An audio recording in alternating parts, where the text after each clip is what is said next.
All right, shamanic lesson number 6,492. No, actually, it's one of the main ones. In Don Juan stuff, and don't freak out. Is it real? Did he make all that stuff up? Don't worry about it.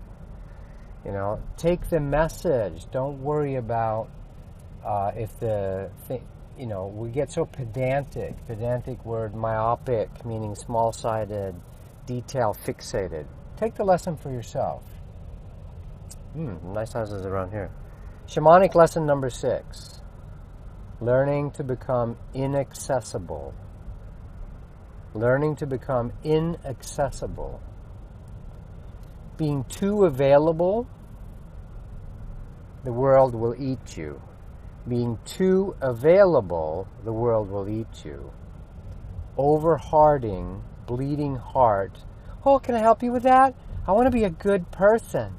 I want to prove to myself I'm a really good, I'm a really good person. People really like me. No, they don't. You irritate them because you're not balanced. You're not appropriate. You don't have appropriate boundaries. There's a balance in there where the Tao feels right. There's a pocket, there's a zone where you have the right amount of caring, heart, compassion, appropriate help. You don't overhelp.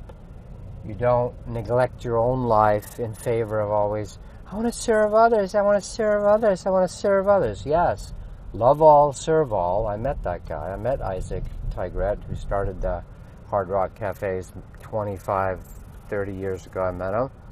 And if you go into any Hard Rock, I don't know if they still have it, it says love all, serve all. That was Sai Baba. Isaac and I met at the ashram in India. Very interesting. I can tell some stories once in a while. It's fine.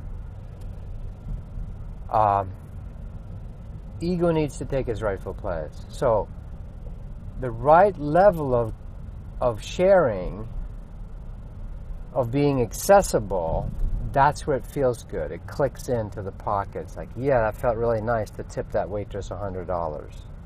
That felt right. But if you overlook for it, oh, I always want to be a blessing. No, then it gets weird. And it's unbalanced. And then it's not rewarded by the Tao or God, however you want to frame it. The words don't matter. So eventually, if we're an over-helper, an over-harder, bleeding harder, that's not appropriate. I'm harping on this because we all know evil masculinity. We know what that looks like. That's warfare, raping, murdering the earth, toxifying, oil spills. We know what toxic masculinity looks like. Toxic femininity is just as insidious. Over-helping, over-hearting. If you've listened to me before, you know the cat lady, the dog lady, they're always living for the kids, not for yourself. And there's a balance. They're selfish.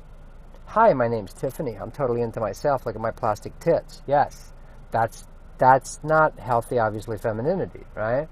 Conniving, all that shit, game playing, etc.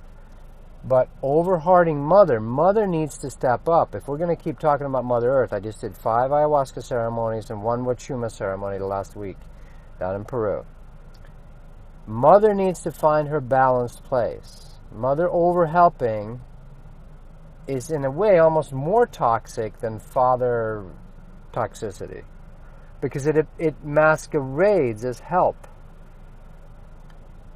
And so I'm sorry, you women that have felt you've been sacrificing your whole life for the family, putting up with a stupid husband, the insensitive man, the unconscious man. Why are men so unconscious? We can practically talk right in front of them about how stupid they are and how unobservant they are. Well, why would you want to attract those men into your life? What you focus on is what you get. What you believe is the lie that you'll have to live out. So toxic femininity is going to have to learn as well. And mother being too available, both father and mother, Father Goddess, Father God, and Mother God have been over-parenting us, the kids. We're spoiled little fucking brats. Over-caring father is always there to rescue you. That's Father God. Save your ass. Over-caring mother is the one who always soothes you, indulges you and so forth. It's time for the kids to grow up on Earth. For us to grow up, toxic mother and toxic father can't spoil us anymore, right? And that reflects in America. And one of the last generations, the last 20, 25 years or so, are the hippies kids, or the punks kids rather, became spoiled kids. Now they're social justice warriors. Like, oh, it should be this way, and if not, I'm going to sit down and not participate or throw tantrums. Trump got elected, oh my God. No, not healthy, right? I got to slide that out of the way here. So, one of the ways that mom and dad, and if you got, is you're going to have to learn appropriate boundaries, when to be accessible and when not to be accessible. Being accessible all the time leaves you being disrespected. Oh, mom's always there, you know. Nobody. She doesn't need a personal life. She just cooks all day and washes our clothes. Obviously not balanced. So, and toxic mothering, it gives you the thing of, oh, people will talk nice about you at your funeral. Oh, she was so good. She sacrificed for us her whole life. Well, really? That's horrible. Did she have a personal life, or did she get fat and her heart broke down and she got all those self-diseases? You know, lupus, whatever it is, diabetes, all those unbalancing diseases we're getting. Toxic father and toxic mother, self-sacrifice. I'm sorry, the Jesus model is twisted. It's not right that you should lay down your life. You should burn yourself out. You should take on the sins of your kids. No, everyone carries their own backpack. I've had to learn this the hard way. You know, we used to actually go out and, you know, on things in Sedona, I'd take people out into the mountains and stuff. And I remember once offering to carry the backpack of this woman because she was struggling. And I realized her spirit, her personality might have been grateful, though she didn't say anything. All the way down at the bottom of the canyon, she'd never acknowledged, and there was actually an anger, a biting the hand that's trying to help. Why does that exist? Because that's our wake-up call. That was unbalanced. That was me trying to look like the big shot, trying to look, oh, I'm a helpful person. Look how caring I am. And by the way this translates into relationships, now I'm going to go deep with it, is that the woman likes the bad boy. Doesn't like the nice guy that's nice all the time. Or why men don't always want nicey wifey. They want stripper fucking, you know, or go in the back room and having her put them down. Mistress stuff, dominatrix stuff. Why? Because we're not conscious, but we're wanting to balance. So the woman looks for the Harley bad boy. One of my good friends was literally a super biker guy. I mean, hardcore, murdered people, shit, spent time in jail, 250 grand buried under the doghouse, dealing meth. He went bad. And the reason he went bad is because his heart was broken. His firstborn son was taken away, stolen, taken off. He couldn't see him in the middle of the night. Well, he was hardcore, Robert. He actually told the Hells Angels to go fuck themselves. They beat the shit out of him within an inch of his life. Robert and I met. He was working at my house. He was doing some stuff, and we're ancient soul friends, pirates. Fucking awesome. And God bless you, Robert, wherever you are. But he used to tell me, you know, yeah, the preacher's daughters love it, man. I'm the bad boy. They chase me down. Why? Because we're trying to balance ourselves. So the woman will do it. I want some bad boys.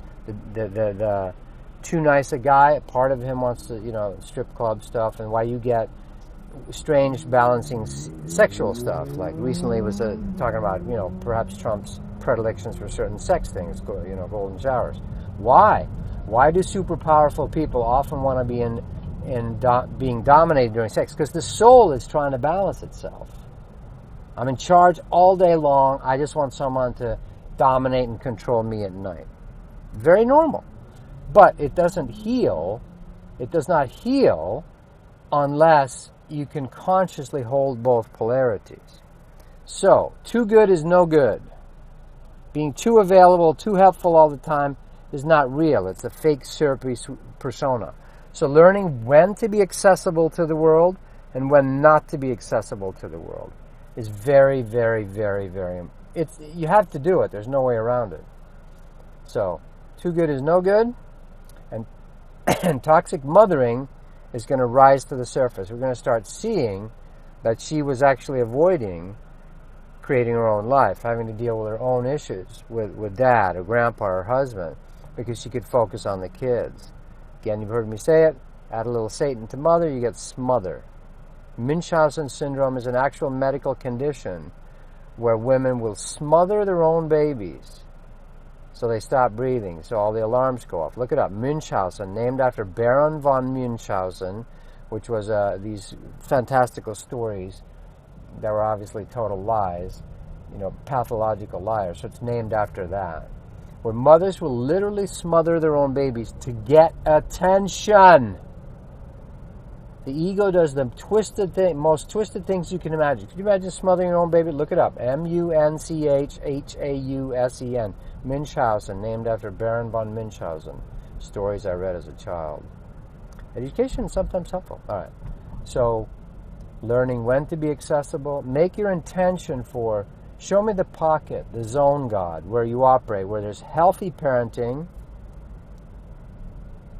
And you're going to have to learn to say no, because the ones that are addicted to it are addicted to over-helping. Can I help you? Oh, great, I don't have to look at my own room or clean up my own room or my own house or my own stuff, so I'll teach others how to do it. That's a favorite one.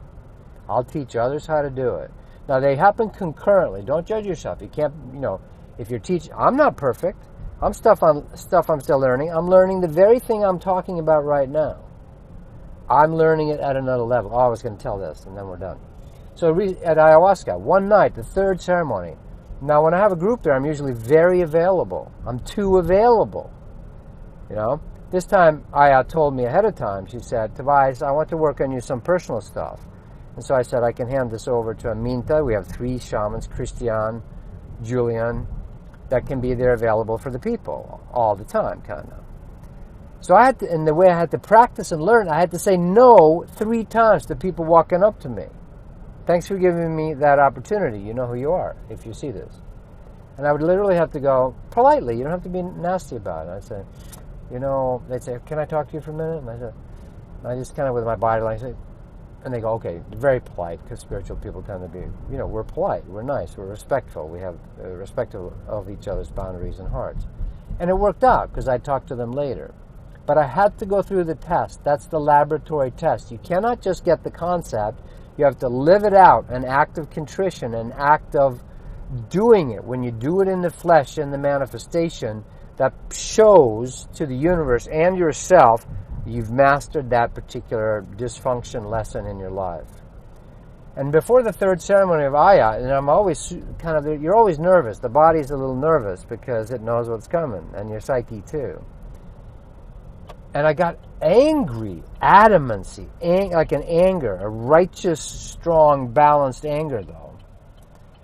And I was like, I don't want to feel this anymore. I want to feel good with you, ayahuasca. I don't like the fear.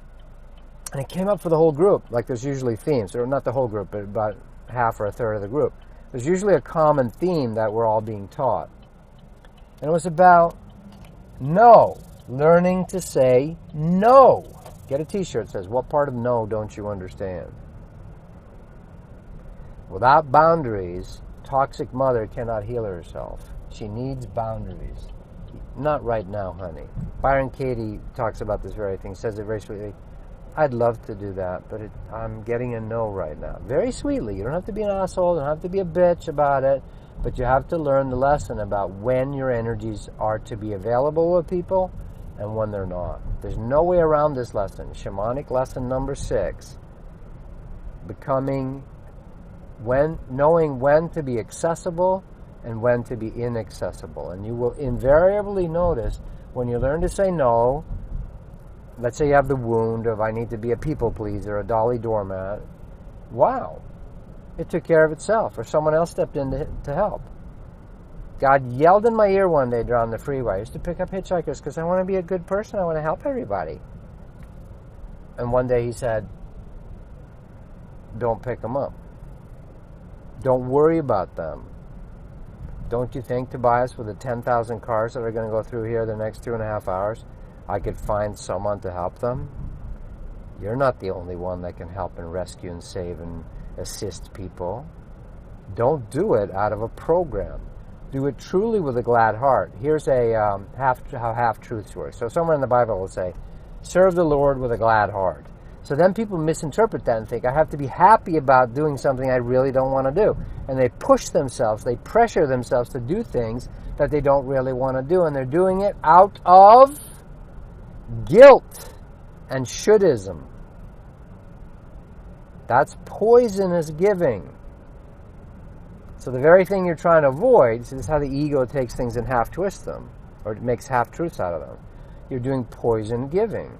You don't really want to, but you think it's your Christian duty or your Muslim duty or my Buddhist duty to do it. You're not giving with a glad heart. You're not serving people. You're doing it out of guilt in order to do a tit for tat. If I do good service, then God will reward me. God doesn't do bargains. I mean, he does, she does. But as an exception, the source of God will play with everything. But in general, that trading favors, quid pro quo, it's like mafia style. The universe doesn't work that way. All right. Learning when to be accessible, when not, is a super key thing. Toxic mothering has been part of creating this horrible thing we have on Earth. Toxic fathering, obviously, yeah, it's like war and shame and false courage and not being able to access feelings. We know what toxic fathering looks like. We've been yakking about that for 50 years now. But toxic mothering is going to be a key as well to get out. So if we really truly want a new heaven, new earth, a reformed, naturally balanced Tao, if we can allow the Tao of mother and father. Let's see if this took. Much love.